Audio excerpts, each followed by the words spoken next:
Welcome to the side. TellUs. Welcome to the side. TellUs Children's Talk It Out TV show. Today is Tuesday, July 14th. It is 2020. We are broadcasting out of Atlanta, Georgia. Status Network, the future of broadcasting. We are broadcasting live on Roku, Facebook, Instagram, Twitter, Periscope, YouTube, Amazon, and then also on Amazon as well. And then also you can always go back and watch it, recorded live as in person now. But then you can always watch it later on Facebook, Roku, and also on my Facebook page, Side TellUs. Make sure to follow Side TellUs TV show, and then you can also watch it on Side TellUs on YouTube, and then also you can download the app from the Play Store, Status Network Net. You always want to be sure and download the app. Always call in on the Side TellUs Children's Talk It Out TV show every second and fourth Tuesday from 9 p.m. to 10 p.m. Eastern.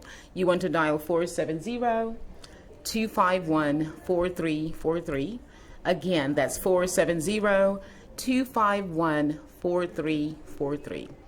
So, gentlemen, I have my co-host with me today, Cameron Maxwell, my grandson, right next to me, and then Emanuel Kilpatrick Jr. on the far end. And we have a guest calling in. Let's see who's calling in and from what city. Welcome to the Side TellUs Children's Talk It Out TV show. Please state your name and what state and city you're calling from. Is this Lyve TV? Yes, this is Lyve TV. Okay, yeah, this is Fred. I'm calling from the South Side, Clinton County, Riverdale. Okay. Hello.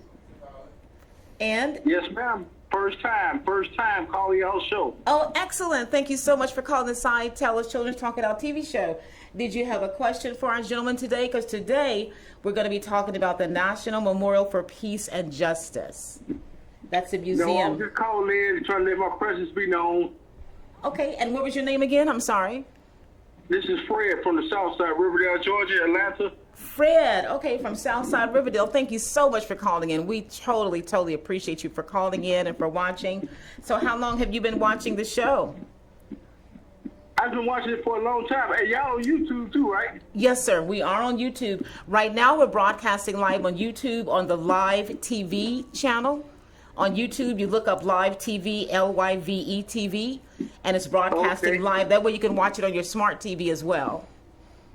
Yes, ma'am. Well, thank you so much for being a faithful watcher. We always appreciate our fans that watch the show, and we really appreciate you for supporting our children.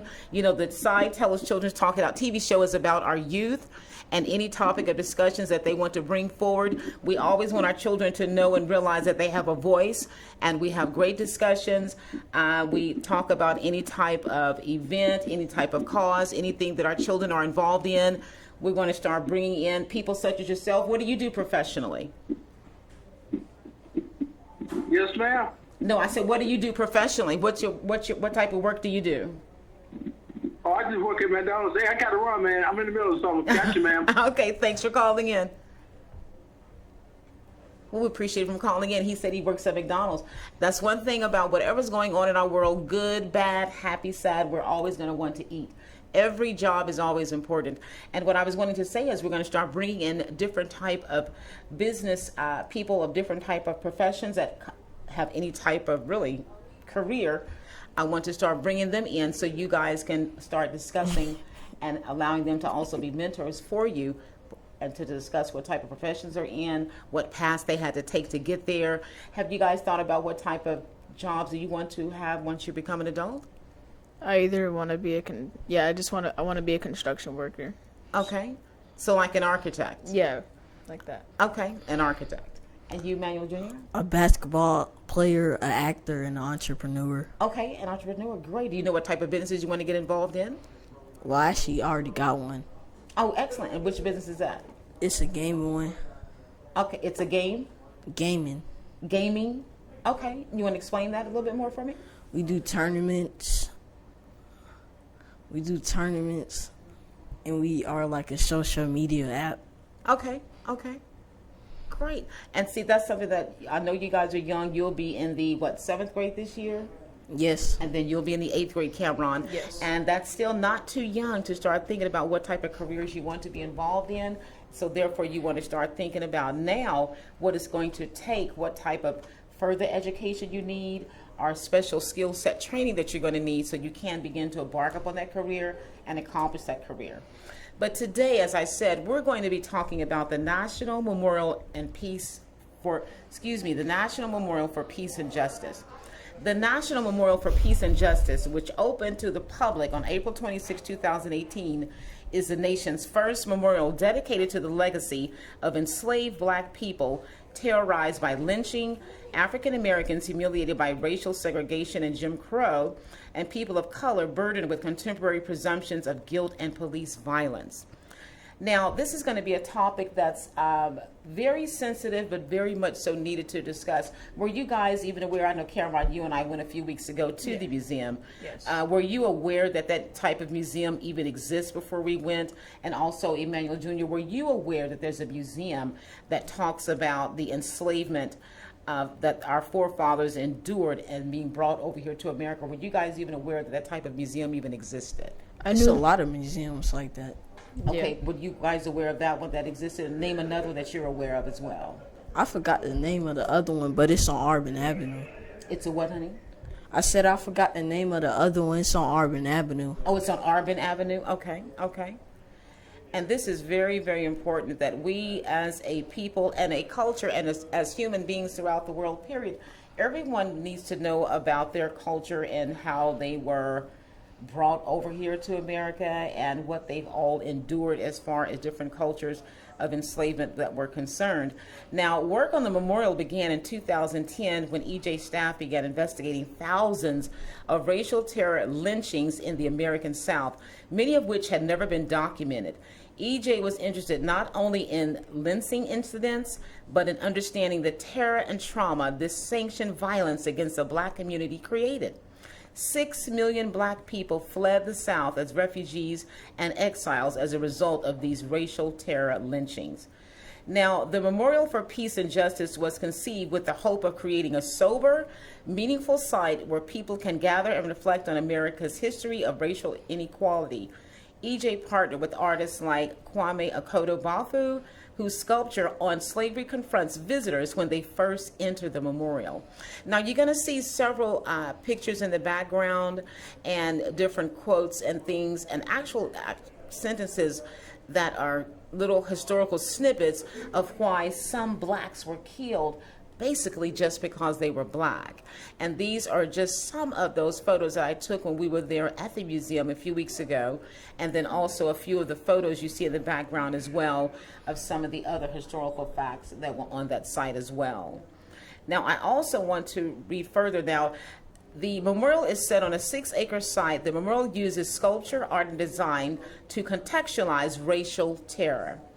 The site includes a memorial square with 806 monuments to symbolize thousands of racial terror lynching victims in the United States and the counties and states where this terrorism took place. The memorial structure on the center of the site is constructed of over 800 Corten steel monuments, one of each county in the United States where a racial terror lynching took place. The names of the lynching victims are engraved on the columns. The memorial is more than a static monument. It is EJ's hope that the National Memorial inspires communities across the nation to enter an era of truth telling about racial injustice and their own local histories.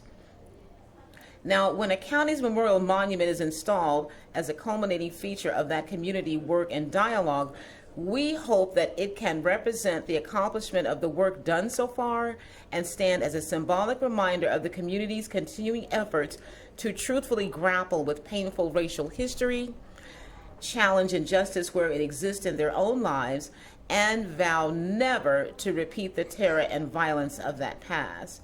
The process of local communities claiming their memorial monuments is thus about much more than transporting and installing the physical monuments of themselves. Rather, it first requires an effort to encourage communities across the nation to engage in genuine and sustained work that advances a new era of truth and justice by confronting racial history in a way most communities have never ever done. Now, the National Memorial for Peace and Justice is located at 417 Caroline Street in Montgomery, Alabama. Now, also, guys, I wanted to point out to you again some of the photos that I have in the background on reasons that some of the blacks, unfortunately, were lynched just because they were black. And then I want us to expand on that and talk about that. Now, first of all, we have another caller, so bear with us. Thank you for calling the Side Television Talk It Out TV show. Please say what city and state you're calling from and your name. Hi, this is Cece calling from Bronx, New York. How are you all doing? I'm doing pretty good. Fine. How are you doing, Cece? One of our faithful callers. Thank you so much for calling in. You're welcome. I'm doing well. So I was just watching your show just now, and I did actually visit the museum last month. Oh, excellent. And I had been wanting to visit for quite some time, but I was, so thankful that I was able to last month with my family. Excellent. And something you read, I forget, I can't remember, I'm just paraphrasing, but you said that it's important to have such museums or statues up to remind us where we come from, and more importantly, to help us not to go backwards, right? Exactly. And so one of the things that I'm teaching my nephew is, to learn to know his history, because often when we don't really understand or know our history, history tends to repeat itself, regardless, if we know it or not. But it's really good to understand and know our history and where we come from. Yes. And I remember having a debate with my uncle. He is a teacher, and he's really into history. And we were discussing just a lot of the monuments of slave owners and men that are racist that are being torn down across the nation. And, being a younger generation, I understood the frustration behind it, and more so the willpower to do so and to tear those monuments down. So, but just like you said, it's important to understand and kind of have those reminders. Yes. And thinking about it and having more conversations with friends, if we continue to, slavery is already omitted from the history books, right? We learn more about white history than black history. Yes. And if we do that, if we begin to tear all these monuments down, then eventually they will be wiped from history, and more so trying to quote-unquote cover up the history of slavery. So I understood from that aspect of keeping those things down or putting them in museums, because if you think about the Holocaust, with the Jewish, they have Holocaust museums everywhere. They even have the concentration camps that are still up in Germany from when the Jews were forced into concentration camps, and they were in stove ovens and things like that. So I think it's a great reminder to have, and again, to pass it on from generation to the next generation. Exactly. But just to go back to the whole museum, it was definitely, I think everyone should go visit the museum. Of course, there's a lot of feelings, good, bad, and different. More so, you may come out of that museum angry. But I think it's really great for everyone to visit. And I don't know if you talked about this, but the persons that built the museum were black lawyers. I think there was a movie named after him, Mercy or something like that. Yes, and I Mercy learned Me, I that while I was believe. there visiting. But just want to say it's a great museum. And I don't know if the boys talked about if they visited the museum or if they know what the museum is about. But if you haven't seen it or gone to visit, I highly encourage you to do so. Yes. There's also another museum that's within the same city of Montgomery that kind of talks about the history of slavery to incarceration. Unfortunately, I wasn't able to go and visit that due to COVID, but I definitely want to go back.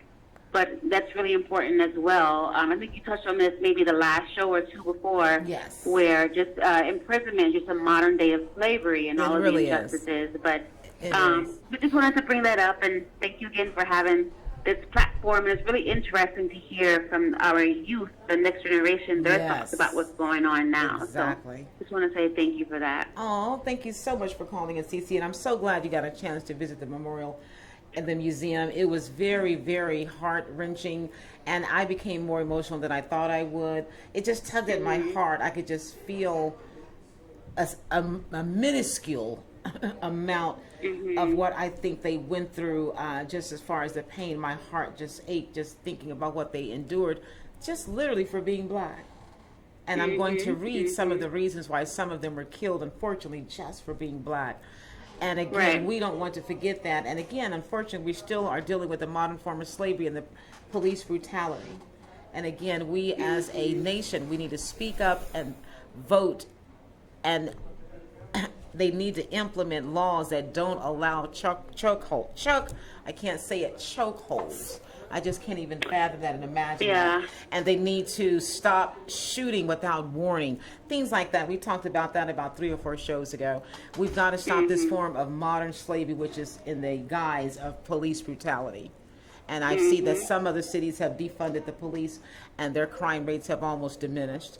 We need to stop the black hate on hate crime towards blacks, us killing each other, which we had been taught really to do that through brainwashing and subconscious enslaved mentality just embedded in our brains and not care about each other. And again, we haven't been removed from slavery 200 years.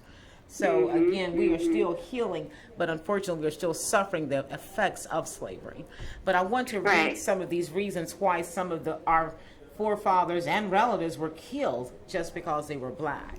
But did you have any other further questions, Cece, before I start reading some of these? Not so much a question, but more so a comment. Okay. So I was watching the Today Show this morning, and there was a young woman, I think like she's in high school. She's biracial, and she attended a high school that was predominantly white, and they did not teach about black history. So she's an artist, and so she began to draw different prominent people of color or black people who really made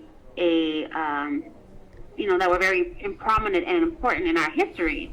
And so she brought this to her principal and asked if she can hang the posters up, and he, told her no. He thought it was too racially charged, and didn't, allow her to do so. So what she and her friends did, they protested, and they ended up opening like a little art gallery, or they ended up having like an art show like in a library or a community center, and showing and they received a lot of support from the community. So I think it was also mentioned last week or week before, I think Savannah asked what have the gentlemen on the panel thought about what they can do as far as, just outreaching or just shining a light upon certain things due to injustice. And I know that, just want to say, continue. I know Emanuel Jr. and both Cameron are, learning more and more about our black history. And I think it's, great to even use your platform, whether it's having those discussions on Snapchat or using your social media. And I think Emanuel said that he already has a business. And I just want to say, too, just because that we're talking about, black history and really shining a light on, a lot of the positive things that we are as people of color, because there's so much negative connotation around the word black and black people, whether it's, drugs and crime and things like that. But just because we're talking about the injustices and raising more of a light and awareness of who we are as a black culture doesn't mean that we're not liking other cultures. So I definitely want to put that out there as well. Well, if nothing else, we just want to pay homage to our forefathers and to not erase our history, but to discuss it and make it more publicly known so we don't repeat it. But we definitely don't want to just rub it up under the, as they say, scoot it up under the rug. We definitely don't want to do that. Again, we all know about all other cultures and their historical catastrophic events. We need to practice and spread the word even more so nationwide about what our black culture has gone through as well. Yeah. It's only fair and then more that so all of them are known. And more so not, Lord, I'm losing my thoughts. I know, it's an emotional continuing, topic. and not continuing those patterns, and just more so just fighting for justice. Children should be able to play in the street or on the playing ground or even in their Exactly, homes and not, exactly. be shot down because of the color. So just want to, congratulate you all for, talking about this and, definitely for allowing the children to have a voice and talk about this because their voice is very important in this conversation and our conversation. So thank you. Oh, you're so welcome, Cece. Thank you so much for calling in. We always appreciate you, and thank you so much for your comments. So I want to point out again, the monument park. In this park rests duplicate monuments for each county in America where a racial terror lynching occurred. The Equal Justice Initiative is inviting cities and counties across the country to engage in EJI's Community Remembrance Project, where local activities are planned to acknowledge each community's history of racial terror lynching. Acknowledging our collective history must be both national and local. Advancing an era of truth and racial justice will require the landscape of America to more honestly reflect our true history. And then also I want to point out, as you see again, the slideshows that you see behind us, these are actual footage that I took when I was there at the museum. And I want to now pay homage to some of the unfortunate, just a few of those that were murdered just because they were black. And these are the reasons why they were murdered. It says Jack Turner was lynched in Butler, Alabama in 1882 for organizing black voters in Choctaw County. You guys know what that means? That means a black man who was trying to register people to vote so they could vote for our local officials, our state officials, presidential, any type of level of government. This man was out trying to get other blacks to be registered to vote, and he was killed because he was organizing black voters in Choctaw County. How do you feel about that? If you were trying to register people to vote and then you or your uncle were killed because of that, how do you feel about that? What do you have to say on that, guys? I think that's messed up. Like, the government, if anything, they should be appreciative that we're making sure that they vote, because a lot of people don't vote. So if anything, they should be congratulating us, but just tearing us down because we're trying to help is not really a good thing. It's really not. It's really messed up. And what do you think about that, Junior? I think that that he shouldn't have got shot. I feel like just because we're black don't mean you supposed to be scared of us. A lot of people are scared of black people because the color of our skin. And that is so unjustified, and that's just a false fear that they have created from the time that they brought us over here as slaves up until now. It's a negative stereotype that has been shadowing us as a culture, and it's so unfair that has done. I just want to ring a bell every time I read someone's name, if nothing else, to pay homage to these names of people that have died simply because they were black. After Calvin Mike voted in Calhoun County, Georgia in 1884, a white mob attacked and burned his home, lynching his elderly mother and his two young daughters, Emma and Lily. Dang. I don't need you to say ding. It's not a game like that. It's not to be taken lightly. Okay? Now, after a white man attempted to assault Jack Brownlee's daughter in Oxford, Alabama in 1894, Mr. Brownlee was lynched for having the man arrested. Can you imagine that? A white man attempted to assault a black man. His daughter, he was attempted to assault a black man's daughter. Mr. Brownlee was lynched for having the man arrested. So here you are, a father. A white man is trying to assault your daughter, and you report it, and they hang you because you reported that a white man was trying to hurt your daughter. Can you imagine that today? Do you see how unfair the laws were pertaining to blacks? And this is why we have some of those unfair laws still in existence today. Now, Nathan Bird was lynched near Lulick, Texas in 1902 for refusing to turn his teenage son over to a mob. His son, accused of fighting with a white boy, was also lynched. Out. So here is a story where a lie had manifested, and then he was killed because of it. What do you boys think about that? I think lots of white people make up things so black people can either go to jail or die. Yes, they make false accusations. Yes, And- just like it be some white ladies. They be like, this black person did such and such to me, and then the police come, they either arrest him or kill him. Because of false accusations. Were you going to say anything on that, Cameron? He got it all. Okay. He said it all. Said all. Now, General Lee was lynched in Reesville, South Carolina in 1904 for knocking on a white woman's front door. Can you imagine that? It doesn't state why he knocked on the door, but the point is he knocked on someone's door, and therefore he was lynched for knocking on a white woman's door. Can you imagine that? See how unfair? See, these stories need to be known and brought to the public. I mean, I know some of us know, but they need to be in all the historical books. They need to discuss this within our school system. Well, back in those days, black people couldn't date whites, or whites couldn't date blacks because people felt like if they do, they'll get killed. Well, and a lot of them were being lynched and killed because of interracial marriage and interracial dating. I have a couple of those to mention here as well. Now, here's another one. Laura Nelson and her teenage son, I.W., were lynched without trial in Okemah, Oklahoma in 1911 after a white man was found dead. A white man was found dead, so they decided to kill some black people. No trial. They did. No discussion. Let's just kill these two people because now a white person's dead. Let's kill two black people. Again, Laura Nelson and her teenage son were lynched without a trial in Oklahoma because a white man was found dead.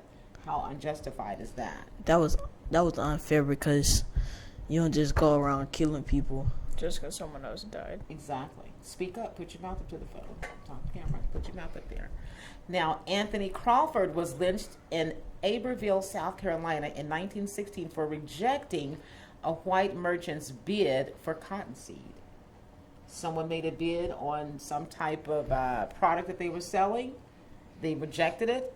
The black man rejected it, said, no, you're not offering enough. I don't want that offer. They turned around and killed him for it. Is that fair? No, I feel like they was money hungry or... And just totally unfair. Yeah. Totally unfair. He probably... Just because someone tells you no, they don't want to accept your offer, don't mean you need to kill them. He probably didn't want to do it because he probably thought about it. He was like, since black people was picking cotton back in those days, he probably didn't accept it because of that reason. Exactly. Now, here's another one. Charles Shipman was lynched in Fort Bend County, Texas in 1918 for arguing with the white owner of the plantation where he lived and worked. So he lived on the grounds where he worked, and he was having a discussion of disagreement with the owner. The owner is white. His employee was black. They had a disagreement, and unfortunately, he killed him because he was black and they had a disagreement. Do you see some of that happening in today's society? Yes. Yes. See that a lot, basically. See it all the time. It's real messed up. You want to elaborate a little bit more today, Cameron, or you just going to keep you saying can't- it's messed up? You need to I give us mean, more people- intelligent statements than that. It be some people Thank they you, get Judy. killed because some people, when they argue with another race, a black person argue with another race, they get killed or they get treated badly or violently. All because they were speaking their opinion. Yes. And being killed because they were black. Now, George Hawkins, Carrie Diamond, Eliza Talbot, and Nelson Talbot were among dozens lynched during the Tulsa Massacre in Tulsa, Oklahoma in 1921. I'm from Tulsa, Oklahoma, and unfortunately, I'm here to tell you now that they haven't really overcome that yet.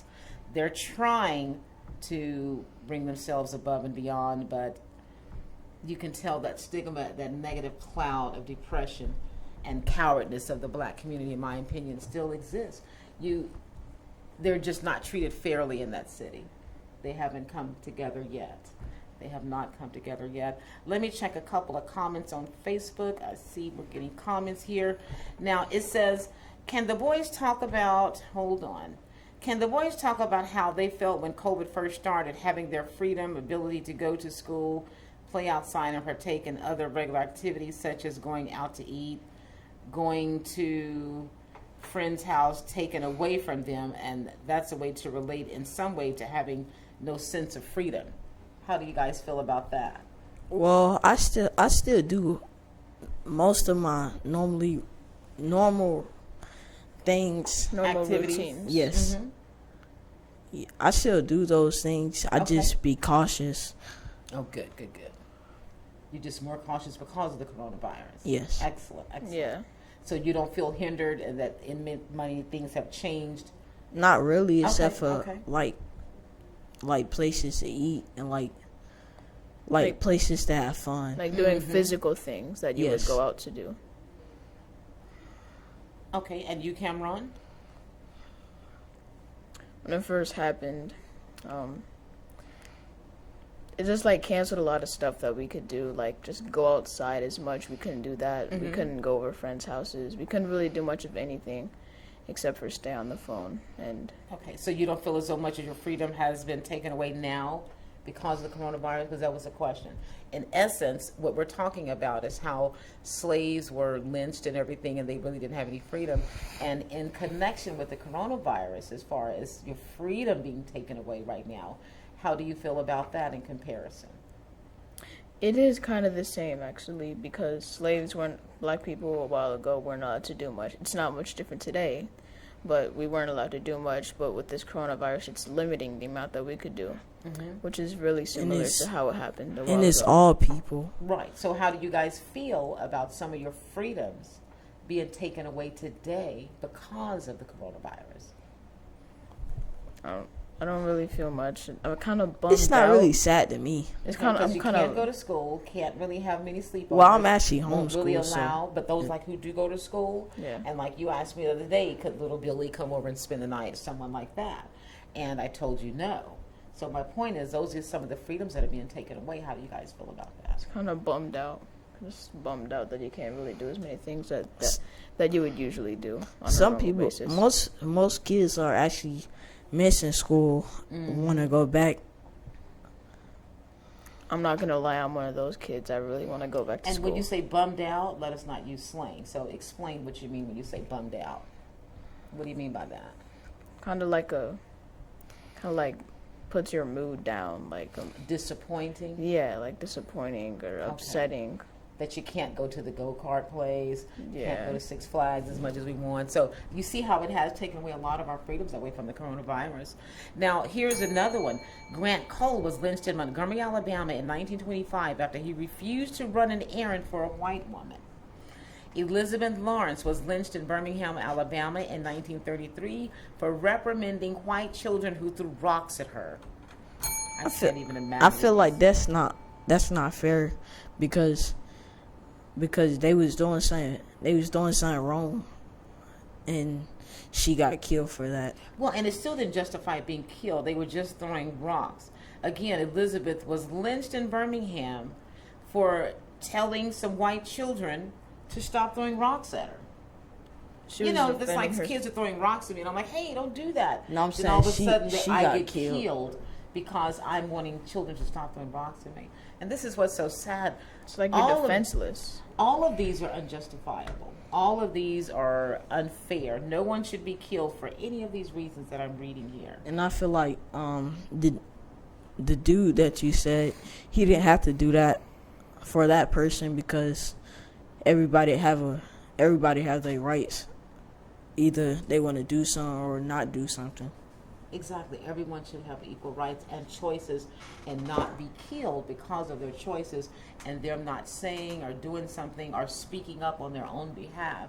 No one should be killed because they're saying, I want to be heard, I want to be respected, I have rights, I want you to hear me, and I want to exercise my rights. None of these stories that I'm reading to you, none of them justify and were fair in having these people killed. Now here's another one. Henry Bedford, a 74-year-old formerly enslaved man was lynched in Tallahatchie, Mississippi in 1934 for talking disrespectfully to a young white man. And then, hold on. I just can't believe. You said he was talking disrespectful to the young white Well, man. the point is they were having an argument. You know, and I'm sure both of them may have said some words that may have become disrespectful. So they murdered the black man because of it. I feel like they shouldn't murder him. They should probably Exactly. separate the two. Well, and again, none of those stories justify them being killed. Just none of them should have been killed. Now, also, if you notice one of the slides, you saw a glass case with some dirt in it, and what that is representing, the Equal Justice Initiative, EJI, Community Remembrance Project, invites community members to visit lynching sites and gather soil to honor the lives of those killed and terrorized by racial violence and injustice. This soil represents collections from over 24 racial lynchings. So they actually went to over 24 lynchings where people were actually hung. A lynching means to be hung and killed. So they went to over 24 of those sites where unfortunately people were lynched, and they picked up some of that dirt and compiled it and put it all in that glass case, and you'll see that on one of the slides as well. And that's just to show, to pay homage and remembrance to them. One day I saw like it was these two white boys. They had hung a black lady or a man up in the sky, and they had pulled the flag down, and then he died. Yes. I mean, I'm sure it killed him. Now, here was something written by Toni Morrison, and this on the wall of the museum. It says, "Oh, my people out yonder, hear me, they do not love your neck unnoosed and straight. So love your neck, put a hand on it, grace it, stroke it, and hold it up. And all your inside parts that they had just as soon slop for hogs, you got to love them. The dark liver, love it. And the beat and the beating heart, love that too.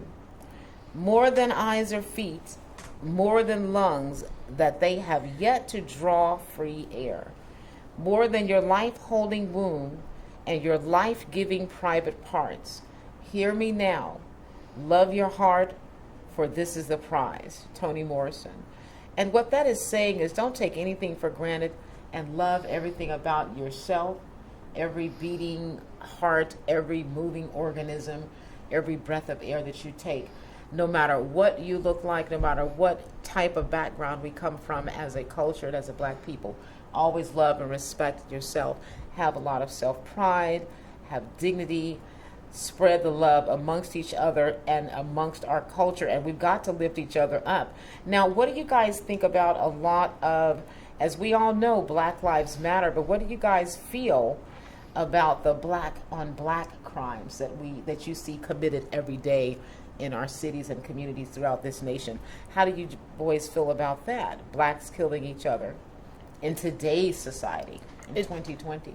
It's really unnecessary because there's a lot of whites killing us. We don't need to kill each other. If anything, we should build up each other. We should bring each other instead of just tearing each other down. What do you think the cause is? Well, what do you think about that, Junior? Let me ask you. I think people shouldn't talk about that as much, because actually white people will use that against us.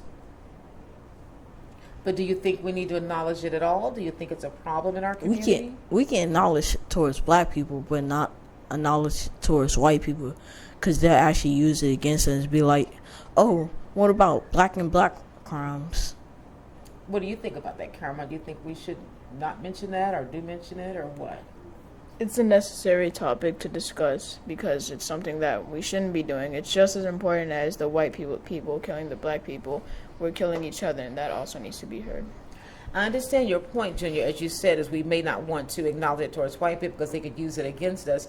And I think what you're saying is that they will try and expand and talk about that more, than the crimes and unjustified deaths that are bestowed upon us as a black people. For instance, a white person could be stopped for a speeding ticket and they're let go with a warning, whereas unfortunately a black gentleman who's stopped with a speeding ticket, he may not survive. He may be killed for that. So I understand what you're saying is we may not want to discuss that amongst a non-black community, but it is something we need to talk and address. And as our culture, we need to hold each other accountable to try and assist to have that eliminated.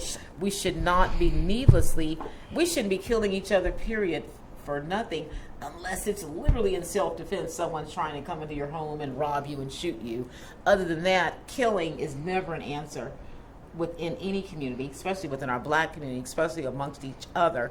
They need to discuss any type of argument and any type of topic they want to discuss, but it shouldn't end in murder. Even It if just somebody should not. come in your house, the only way you should kill them unless they got a gun. But if they don't have a gun, you could just punch them or Well, something. and I agree with that, because the thing that I don't understand is, even if a policeman is trying to stop someone from robbing, why are we shooting them in the heart? We have tasers for a reason. Exactly. And why don't we shoot them in the leg? Why don't we shoot them in the arm? Why are we shooting to kill all the time?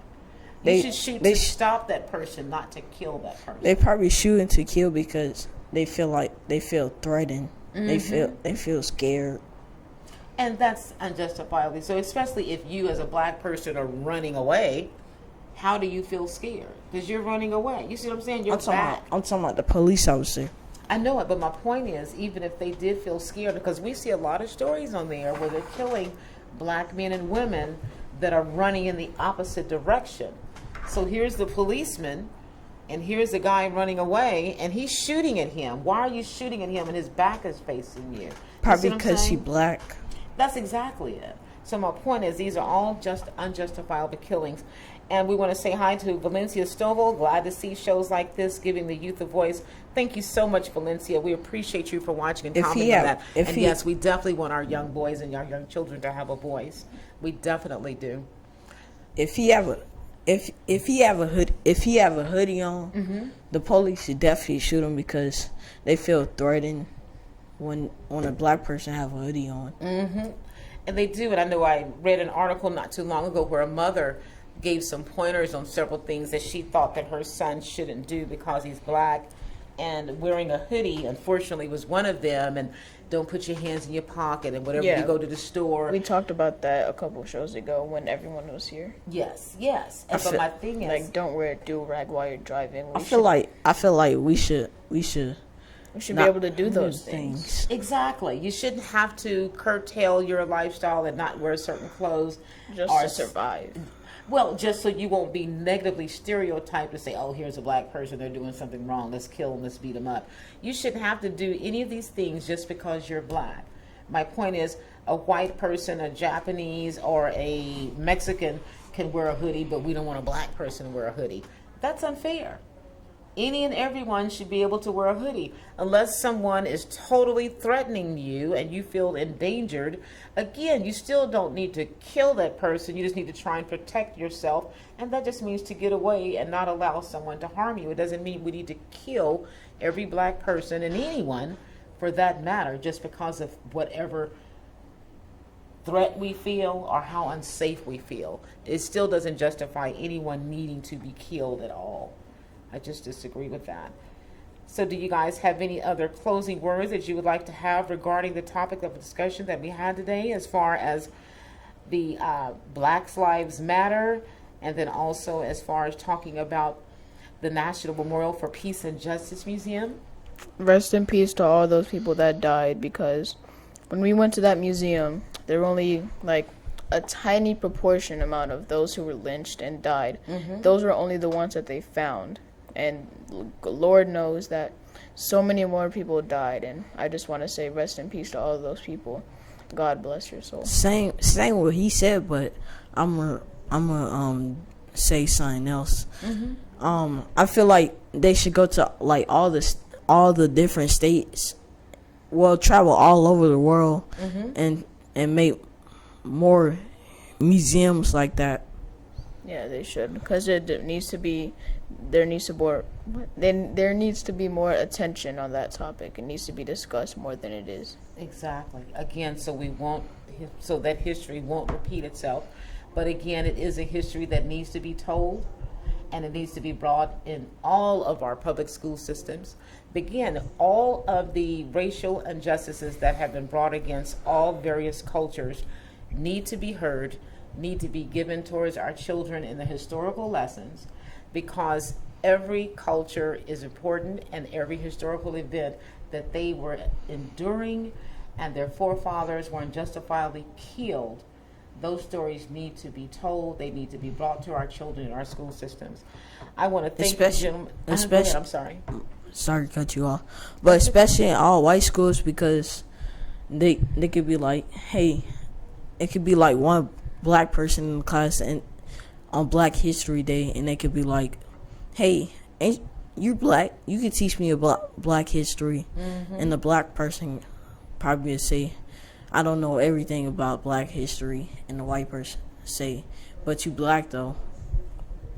The stereotypes are just absurd. Well, and there are so many different stereotypes, but the point is that since America is known as being a melting pot, then we need to teach our history lessons for all those various cultures, not just the Indians, not just the Jews, not just the Vietnamese, but about the blacks, the Indians, the Turks, all The of them. Mexicans. The true melting pot. Let's tell the true story of all of our ancestors. We want to thank you today for watching the TellUs Children's Talk It Out TV show.